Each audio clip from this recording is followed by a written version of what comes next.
surprise. So crowded in here, I'm sorry it took so long to get to the stage. I'm loving the set here. Nothing says comedy like Wicker. This is incredible. So I went to Costco last week and I got some new scissors. We had a pair at home and they broke just the week before, so it was perfect timing. I'm walking through Costco, the myriad of stuff there, and I see the scissors on the shelf and I toss them in the cart. Perfect. Except, this is Costco, right? You can't buy just one of anything. So we had a single pair of scissors at home for 20 years. And I replaced them in Costco with a 3-pack. So I just bought 60 years worth of scissors. Which is ridiculous, right? Nobody needs this many scissors. But you rationalize it to yourself. You think, well, I know that scissors can break. I have proof of this at home in my trash can.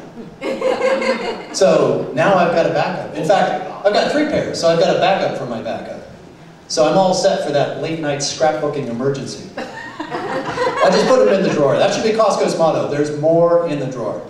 Besides, I've got extra pairs so I can let the kids run around with them. So the kids went with me to Costco. I usually buy them a churro. Their churro is Mexican for donut the size of a piñata bag. So they like going for the churro, and I like to take the kids because I worry about them being on their own.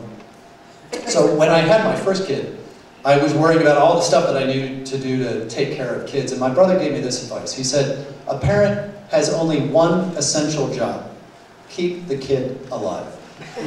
And it's true, there's nothing else that really matters. There's just that one job, and it simplified everything for me. It made me feel better about everything, because I didn't need to worry about all the rest of this noise. I just needed to make sure that bad stuff didn't happen to the kid.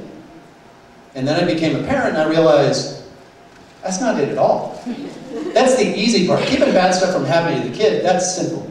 Keeping the kid from doing bad stuff to themselves, that's hard. Because kids are stupid. They are dangerously stupid. It's not about them getting hurt by accident. It's about them going out of their way to kill themselves. Parenting is like working a suicide hotline for jihadists. My daughter, when she was 2, liked to stick her head into plastic bags. She said the view was better from inside there. And some of the bags didn't come with warning labels, right? It tells you this is a really dangerous thing to do. I know this because I read some of these warning labels while her face was on the other side of them. And you're thinking, who would be so stupid as to not know that this is a dangerous thing to do? Children. Children are this stupid. Children are also too young to be able to actually read the labels, so the warnings are clearly not reaching their target demographic. So we had to work with her on this to get her through this dangerous phase of her life. So first of all, obviously, we worked with her on holding her breath, because we wanted to give ourselves more time to get to it. So she got up to about a minute before she passed out, and then we took the duct tape off. Next, of course, I stopped giving her those white plastic grocery bags to play with. Those things are so dangerous. She couldn't see through them, so she'd bump into things throughout the house and fall down the stairs. After that, it was strictly the transparent Ziploc bags. And then I would cut holes in them when I thought of it, but unfortunately we only had one pair of scissors in the house, so I could never find it. But then finally it resolved itself at Christmas time. Santa brought her a box of those lettuce bags. They come with these little micro perforations, tiny little holes, that let the contents inside breathe. Those were perfect. So my son, at about the same age, didn't know how to fall down. No, actually, he knew how to fall down. He was really good at it, in fact, because he did it all the time. What he didn't know how to do was break his fall. He had no instinct for putting his hands in front of him when he fell down to protect his face. He would just fall down like a wooden board. He was like a stool with a nose. He would just go smack onto his face. He would get so banged up on his face that he would track blood and ooze all over the place. We would track him through the house like a dying slug. So, first of all, we gave him a pacifier to protect the area around his mouth. We thought about giving him a catcher's mask, except we had these nice hardwood floors that we didn't want to scratch out. So then we worked with him instead. We trained the instinct into him. I would lure him out onto the carpet. My wife would come up behind him and give him a quick shove. So then we finally worked up through concrete and broken glass until he finally learned the art of self-defense against the floor. So you're looking at your kids thinking, how did they get so dumb? And then you remember the stuff that you used to do as a kid. So I remember practicing trying to breathe while I was drinking.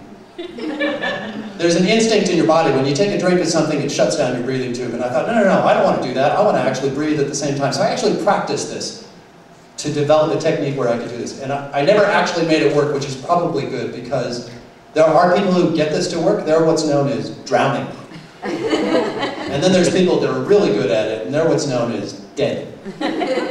So I'm talking to my kids and telling them about all the stupid stuff I used to do as a kid.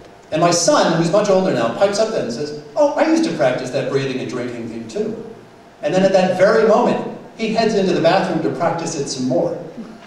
After this whole conversation about drowning and death, he goes and practices it anyway, and then it hit me. Kids are not stupid on their own. They're stupid because of us. We pass our stupid down to them. It's the legacy of stupid. They're not learning from our mistakes, they're just repeating them. So I like my brother's advice about parenting, but I have a better one. If you're going to become a parent, you should really have more than one kid. Because chances are that first child is not going to survive childhood. So you're going to need a backup. I have 3 kids, so I've got a backup for my backup. Like scissors. That's it, thank you.